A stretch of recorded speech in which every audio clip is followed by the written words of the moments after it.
ነበረ። አንተ እንዴት ነበረ? ያንተን ሁላችን በጉጉት ስንጠብቀው እኔ ጋር ትንሽ የሚያስጠላ ነገር ነበረ። አልሐምዱሊላህ ሁሉ ነገር አልፏል። ዛሬ እንግዲህ በልጅ ቶፊቅ መጥቼላችኋለሁ ማለት ነው። ልጅ ቶፊቅ እንግዲህ ከአሁን በፊት ሁሉ ላይ ይረዳለሁ ብሎ አንድ ሰሞን ብር ከፍ እየሰበሰበ ነበረ ጎፈንድሚ ከፍቶ ማለት ነው በዋትሳፕ ላይ እና እሱንም ለወገኖቻችን ብር ይድረስ አይድረስ የምናውቀው ነገር የለም እና እየጠበቅን ነበር በጉጉት ማለት ነው። ምክንያቱም ከአሁን በፊት ልክ እንደ የተንቢ ጋር ሄደው ማለት እንደሰጡት እየጠበቅን ነበረ ማለት ነው። ነገር ግን እኛ እሱን እንደጠበቅነው ሳይሆን ሌላ መዘዝ ነው ዞብን የመጡት ማለት ነው። እና ልጅ ቶፊቅ እንግዲህ ለረጅም ወራቶች ከሚዲያ ጠፍቶ ነበረ ማለት ነው። እሱም እንግዲህ እቺ ማሪና የምትባል በነገራችን እኔ አትመቸኝም። ለምን የሰው ትዳር በጥብጣለች። እኔ ሶፊ ናት የምትመቸኝ ሰገጤ ማለት ነው። እቺ ማሪና የምትባል ትዳራቸውን ያበላሸችው እሷ ናት ያበላሸችው። ስለዚህ በጣም እኔ አትመቸኝም። እና እንግዲህ በጣም ስለ ቶፊቅ ብዙ ነገር ብላ ነበረ አይደለም ሚዲያ ላይ እየተናገረች። ስለዚህ እኔ የምለው ማለት እነዚህ ዩቲዩበሮች መቼ ነው እውነት የሚያወሩት? መቼ? ሁሌ ውሸት የማይሰለቻቸው ግለሰቦች ማለት ነው። እውነቴን ነው የምላችሁ በጣም እና እንግዲህ እሷ ምንድነው ያለችው? በቃ ቶፊቅ ሰው ገጭቶ ምናምን ያ ሰው ሁሉ አርፎ ዘመድ ነው ምናምን ገለመሌ እያለ ነው ብጥረቅረቅርቅርቅ ስትል የነበረ ሚዲያ ላይ ወጣ። ነገር ግን ይሄ ልጅ እንዴት እንዳማረበት አያችሁት? ኧረ ተው እናንተ እንደው እኔ ግን ማለት ነው ይቅርታ አድርጉልኝና ብሩን በቃ ያንን ብር እነዚህ ዩቲዩበሮች በጣም ብር እያጠፉ ነው። ይቅርታ አድርጉልኝና ብር እያበላሹ ነው። እውነቴን ነው የምላችሁ ብር በጣም ነው እያበላሹ ያሉት። ለምን ምንም አይጠግቡም። የሰው ገንዘብ ኢቭን እንኳን ለሼር ራሱ ብር እየተቀበሉ ነው። 50 ሺህ ብር እንደዛ ዩቲዩብ ለመክፈት 10 ሺህ ብር እየተቀበሉ ነው። ስለዚህ ምንድነው እናንተ የህዝቡን ገንዘብ እንደዚህ የምትበዘብዙት? ብዝብዝ ያርጋችሁና እነዚህ ነው የምላችሁ። ስለዚህ እኔ ፈጽሞ ስህተት ነው ብዬ ነው የማስበው ይሄ ነገር ማለት ነው። የሰው ብር እንደዚህ ማባከን መበዝበዝ እና አሁን ይሄ ልጅ ብር ሸክፏል። በጣም ብዙ ልጆች ብር ሸክፈዋል። እኛም ዋትሳፕ ላይ ነበርኩኝ ግን እኔ ብር አላዋጣም እውነት ለመናገር ማለት ነው። እውነቱን ተናግሮ ማደር ከመሸበት ማደር እና ማለት ነው። በጣም ብዙ ብር ላይ የተሰበሰበ። ስለዚህ ብሩን ያሳየን መኪና ተገጭቶ ምናምን እያለ አፏን ስትበጠረቅ ነበር። ጭማሪ ነች መኪናዋ ራሱ አየና ስታምር እንዴት እንደምታምር እንደው የስራሽን ስትሻንች ማሪና የምትባይ ግለሰብ ለምን ታውቃላችሁ? ያቺ ሶፊን የመሰለ ልጅ ከትዳራቸው ያፋታቻቸው እሷ ናት። ይሄ ልጅ ባለ ትዳር ነው። ፍቅረኛ አለችው፣ ከአረብ ሀገር የመጣ ፍቅረኛ አለችው። እና ይቺ ማሪና የምትባል ግለሰብ ግን ምንድነው የምትፈልገው? እኔ አልገባኝም ከእነሱ ማለት ነው እንዴ። ሰላም አላልኳችሁም ለካ አውዝ ቢላ ምን ሸይጣን ረጅም። ሰላም ውድና የተከበራችሁ የቻናል ቤተሰቦች እንዴት ናችሁ? ደህና ናችሁ? ሰላማችሁ ይብዛ በያላችሁበት የዓለም ዳርቻ። ለዚህ ቻናል አዲስ የሆናችሁ ሰብስክራይብ እያደረጋችሁ ቤተሰብ ሁኑ ማለት ነው። ማሮቼ ወዶቼ ሼር ማድርጉልኝ ማለት ነው። ሼር አድርጉ፣ ላይክ አድርጉ እናንተ ማለት ነው። ኧረ ተው በላይክ እኮ አይከፈልም እኮ ብር። እናንተ ምን ሆናችሁን ላይክ ማታደርጉ ማለት ነው? በላይክ ብር አይከፈልም በእይታ ነው የሚከፈል። ስለዚህ እናንተ ላይክ አድርጉልን ችግር የለውም ሰው ጋር ተደራሽነት እንዲኖረው ማለት ነው።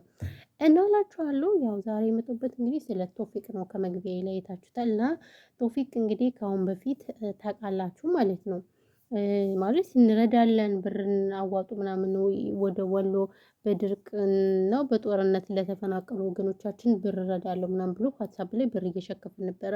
ነገር ግን እኛ ስንጠብቅ የነበረው ልክ ከአሁን በፊት ከየተንቢ ጋር እንዳደረጉት ነገር ማለት ነው ከየተንቢ ጋር እንዳደረጉት ነገር እንደዛ ነበር በቪዲዮ የምናይ የመሰለ። እኔ በነገራችን ላይ እየጠበቅኩኝ ነበር እና ስለዚህ እንግዲህ አሁን ያ ብርም የት እንደደረሰኝ የምናውቀው ጉዳይ የለም። እንግዲህ ምን ይሁን እኛ ማለት በአይናችን እስካላየን ድረስ አናምንም፣ ምንም አንልም። ለምን እንደው ታውቃላችሁ ዩቲዩበሮች አሁን ዶላር አጨልሏቸዋል፣ ገብቷቸዋል፣ አብደዋል፣ ጨልለዋል። ስለዚህ ስለጨለሉ በቃ እነሱ ደግሞ ምንም ነገር እንትን አይሉም። በቃ ማንንም አይሰሙም። ሰው በጣም ያው ገንዘብ አጨልሏቸዋል ማለት ነው።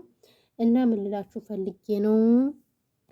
ስለዚህ ይቺ ማሪና የምትባለው ግለሰብ ማለት ነው በጣም አካብዳ ነበር ስለ ቶፊቅ ስታወራ የነበረ።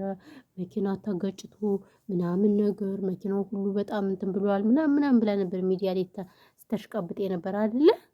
አዎ። እና ነፍስ ስላጠፋ እስር ቤት በቃ እንደማይፈታ ነበር ስታወራ ነበር። ስለዚህ ይሄ ሁሉ ውሸት ምን አመጣው ነው ጥያቄ ማለት ነው። እናንተ ዩቲዩበሮች ማለት ነው ውሸት በዚህ ልክ መዋሸት ምን ይሉታል? የምር በጣም ነው የሚደብረው በጣም። እና ስለዚህ እንደዛ ነበረች ልጅ። ነገር ግን ይሄ ልጅ አሁን መኪናውም እንደዚህ ፏ ብትን ብላለች።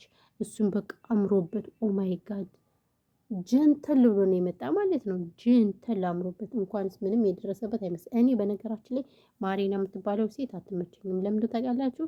ይቺ ሶፊ የኛ አረብ ሀገር እህታችን ናት፣ ጓደኛችን ናት። ስለዚህ እኛ ደግሞ በአረብ ሀገር እህቶቻችን አንደራደርም። ታውቃላችሁ አይደለም ቤተሰብ? ስለዚህ በአረብ ሀገር እህቶቻችን ስለማንደራደር ሶፊን ከእሱ ጋር ያለያያቸው ያለምንም ጥርጥር ማሪና ናት። ስለዚህ ማሪና ደግሞ እኔ አትመቸኝም። ይቅርታ አድርጉልኝና ማለት ማሪና የሰው ትዳር አበላሽታለች፣ የሰው ትዳር በጥብጣለች እና በዚህ ልክ መሆን የለበትም። እውነቴን ነው የምላችሁ፣ እውነቴን ነው የምላችሁ። ማሪና በጣም ነው የምታስጠላ። በጣም ለምን እቺ ሶፊ እንግዲህ ከስደት የመጣችሁ ታውቃላችሁ፣ እሱም ብላ ነው። ነገር ግን እሷን ትቶ ከዚች ከልጅናት ጋር በዛ ላይ ደግሞ በእምነት አንድ ካልሆኑ ጋር ሲጃጃሉ እያያችሁ ነው። እና በጣም ነው የሚከብደኝ። ኦኬ ወይ ቀደም ይቺ ልጅ አረባ ሀገር ባትመጣ ወይ ጓደኛ ሳትኖሩ እኮ ጀምራ ቢሆን ችግር የለውም። ኖርማል ነው አይደለ እንዴ? ኖርማል ነው። ግን አስቡ ከሱ ጋር አብረው ኑረው ምናምን አሁን በቃ ተለያይተዋል። ከመለያየታቸው በፊት ደግሞ እሷ እንደዚህ እያደረገች ውጥቅጥቅጥቅጥቅጥ አድርጋቸዋለች። ውጥንቅጣቸውን አስወጥታቸዋለች። ማን? ማሪና። ለዚህ ሁሉ ተጠያቂዋ ማሪና ናት አይደል እንዴ? በጣም እኔ እንጃ፣ በጣም የምታስጠላው በሰው ትዳር ላይ እንደዚህ ተደርባ። እንደውም ብትችል እንኳን ማስታረቅ ነው የሌለባት። እንደምን ብላ እሷ ካሰበችበት ማስታረቅ ነው የምትፈልግ። ግን እሷ ቶፊቅን በጣም ነው የምትወደው። ድሮ ጀምራ ራሱ የልጅ አባቷን ሳትፈታ ማለት ነው ማሪና ቶፊቅን ነው የምትወድ። ማግባት የነበረባት ያንኛውን ሳይሆን ይህንን ቶፊቅን ነበር። ምንም አይደለም፣ በእምነት መኖር ይቻላል። እሷን በሃይማኖቱ እሱም በሃይማኖቱ። ይሄው ሀቢባን አታዩትም እንዴ? ሀቢባ ሙስሊም ናት፣ ያኛው ባሏ ደግሞ ክርስቲያን ነው አይደለ? የጎንደር ሙስሊም አይሚን እሱ የጎንደር ክርስቲያን ነው፣ እሷ ደግሞ የጉራጌ ሙስሊም ናት። ስለዚህ ሁሉም እየኖሩ ነው በሃይማኖታቸው። ስለዚህ እነዚህም ቢሆን በሃይማኖታቸው መኖር ይችሉ ነበር። ይሄን ግን ማድረግ የሚችሉት ማለት ነው በመጀመሪያ የሰው ህይወት ሳይበጠብጡ ነው።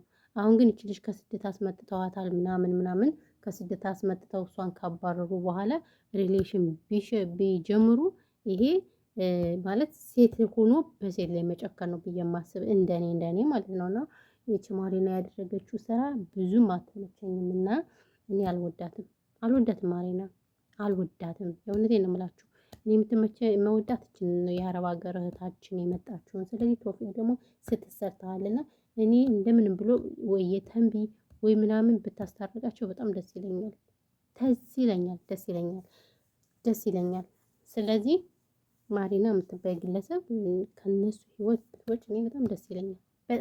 እና ይሄ ነው እንግዲህ ያለው ነገር። በዛ ደግሞ ውሸትሽ ቶፊቅ እንደዚህ መኪና ገጭቶ ዘመድ ገጭ እንደዛ አካብደሽ በስማም ለተመልካች ክብር ማጣት ምናምን ነው እና በዚህ ልክ መሆን በጣም ነው የሚያስጠላ ማለት ነው። ስለዚህ ይሄ ነው እላችኋለሁ። ይሄ ነው ያለው ነገር እና ሴቶችዬ አድቡ። እነዚህ ነው የምላችሁ። ጓደኛችሁን ፍቅረኛ ምናምን አትያዙ። እውነት በጣም ነው የሚደብረው እና ያለው ነገር ይሄ ነው። ውድና የተከበራችሁ ቤተሰቦች በተረፈ ሰላማችሁ ብዙ ትትረፍረፍ ይበልልኝ። እህለን ወሳህለን መርሀባ ብያለሁ እና ይሄን ይመስላል ዛሬ ያለ ቪዲዮ ይሄ ነው።